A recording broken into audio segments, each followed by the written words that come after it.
வணக்கம். Advanced Tamil applied quantum thermodynamic energy harvesting system. இப்போ பாருங்க, நான் ரெண்டு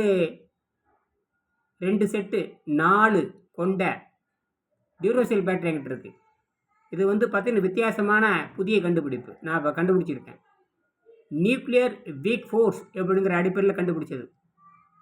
அடிப்படை விதிகள் 4: nuclear strong force, nuclear week force, gravity force,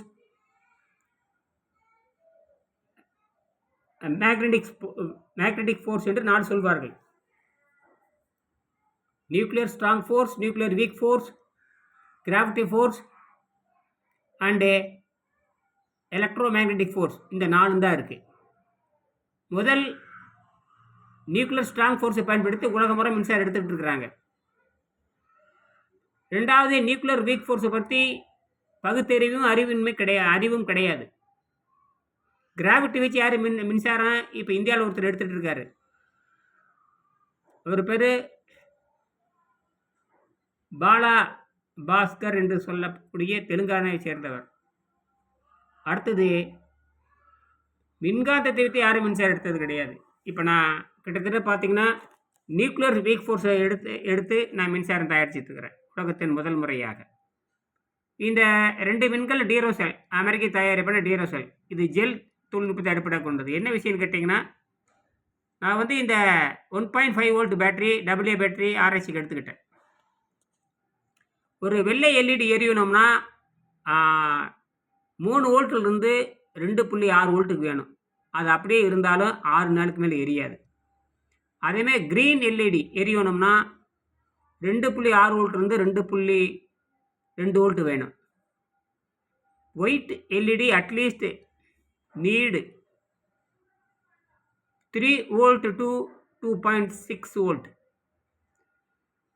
and green LED need at least 2.6 volt to 2.2 volt. எப்படி இருந்தாலும் இது 6 நாளுக்கு மேலே எரியாது. அதிகபட்சம் 7 நாள், அதுக்குள்ளே செத்து போயிடும். ஆனால் நான் நியூக்ளியர் வீக் ஃபோர்ஸை பயன்படுத்தி ஆச்சரியமான விஷயம்னு கேட்டிங்கன்னா, கிராஃபைட்டுக்கு மட்டுமே 2 தன்மை இருக்குது. உலகத்திலேயே ஒரே நேரத்தில் 2 டூயல் ஆக்டும்பாங்க. அந்த ஆக்ட் உடையது பார்த்தீங்கன்னா இந்த கிராஃபைட்டு தான். இந்த கிராஃபைட் பூமியில் உற்பத்தியானது பல கோடி ஆண்டுக்கு முன்பாக. வைரமும் கிராஃபைட்டும் 2 ஒன்று தான்.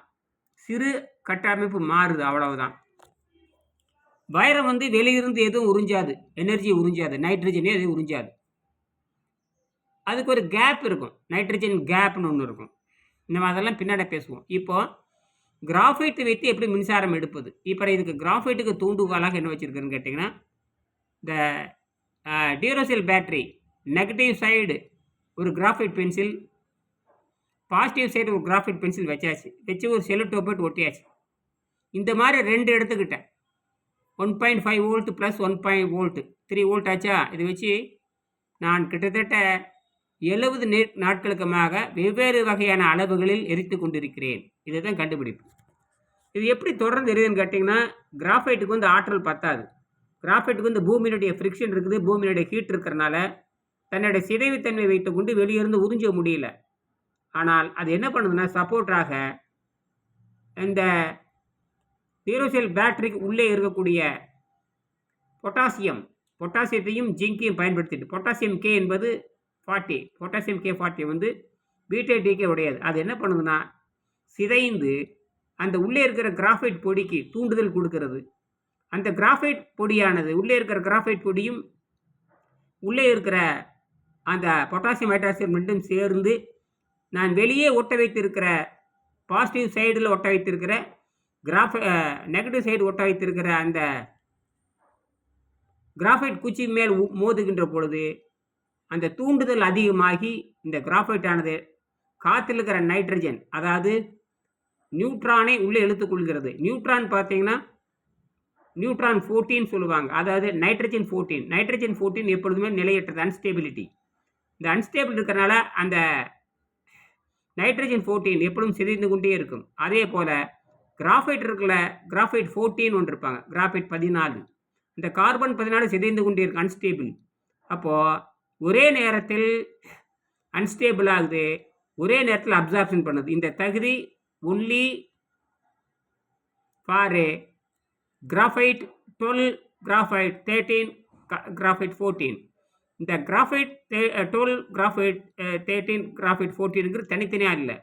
ஒரு சராசரியாக ஒரு கிராஃபைட் பவுடரில் வந்து 98.9% பியூர் கார்பன் இருக்கும், 1.1% வந்து C13, C14 இருக்கும். இதான் விஷயமே. அந்த C13, C14 வந்து பீட்டாடிகே, C14 ரொம்ப முக்கியம். அப்போ உலகத்தில் தன்னைத்தானே சிதைத்து கொண்டு ஆற்றலை உறிஞ்சுகிறது என்பது நான் மெய்ப்பிச்சிருக்கிறேன். அப்போ இந்த வெள்ளை எல்இடி 35 நாளுக்கு மேலே எரிஞ்சுக்கிட்டு இருக்குது. ஆனால் அது இன்னும் 2-3 நாள் இறந்துடும். அது 2.5க்கு கீழே போகிறப்போ அது நின்றுடும். உடனே என்ன பண்ணுவேன், அதிலிருந்து நான் அந்த க்ரீன் எல்இடி வச்சுக்குவேன். அது வந்து 2.2 வரைக்கும் வரும். அப்போ வெள்ளை எல்இடி ஒரு 30 நாள் 32 நாள் எரியும். பச்சை எல்இடி வந்து அதிலிருந்து தொடங்கி ஒரு 30-32 நாள், ஆக மொத்தம் 60 நாள் 65 நாளாக எரிந்து கொண்டிருக்கிறது. அதைத்தான் உங்கள் கண்ணில் காட்டிட்டு இருக்கிறேன். ஆக உலகத்திலே வந்து இதை தான் ஃபஸ்ட்டு முறையாக நான் கண்டுபிடிச்சிருக்கிறேன். என் பெயர் கா மு இனியன். உணவில்லாமல் வாழும் கலை ஆராய்ச்சி மையம் வச்சு நடத்திட்டு இருக்கிறேன். அப்ளைடு குவாண்டம் ஃபிசிக்ஸ் என்கிற உலகத்தில் முதல் முறையாக அப்ளைடு குவாண்டம் ஃபிசிக்ஸை உலகத்துக்கு அறிமுகப்படுத்திட்டு வர்றேன். இது இங்கிலாந்தில்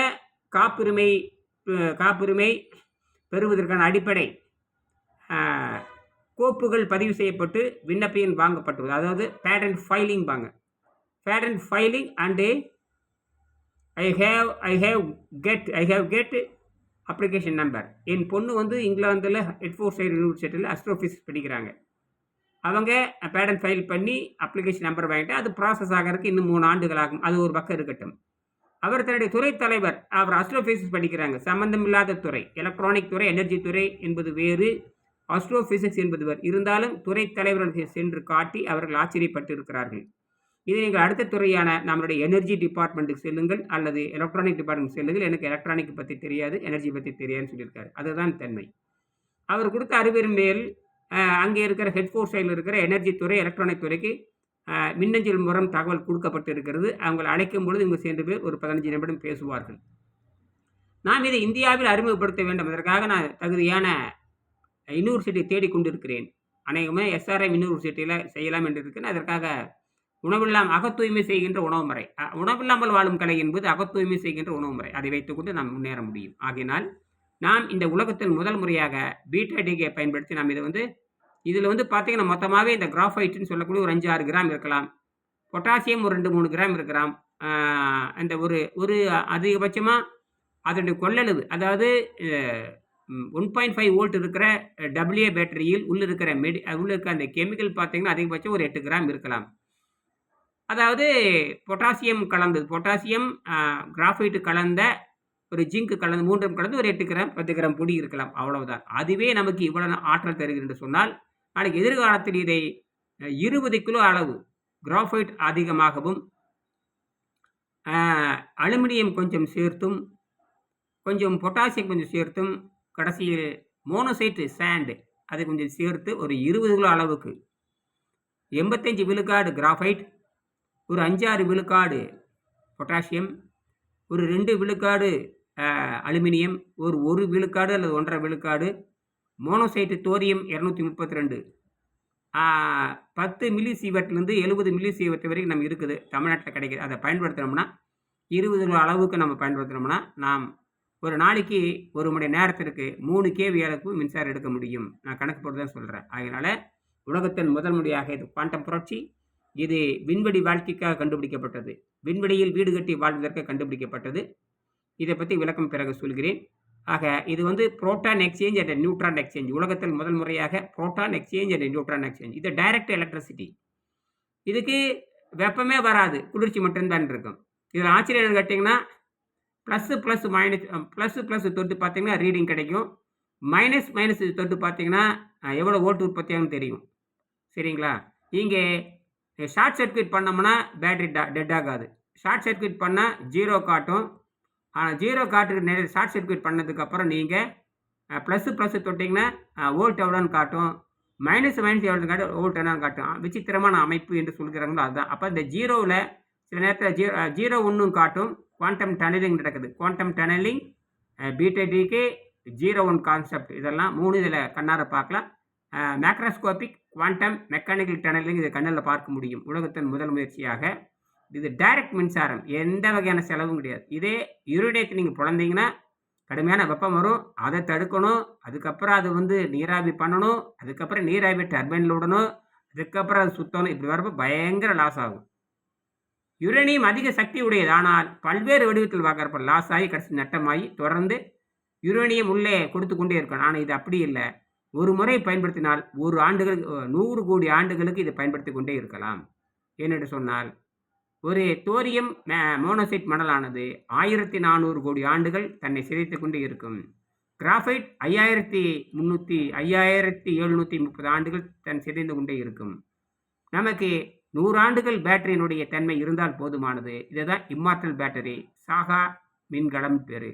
இதுக்கு பேர் கண்ணம்மா அறிவியல் பானு நானோ நியூக்ளியர் பிளான்ட்னு பேர் வச்சிருக்கிற. நன்றி, வணக்கம்.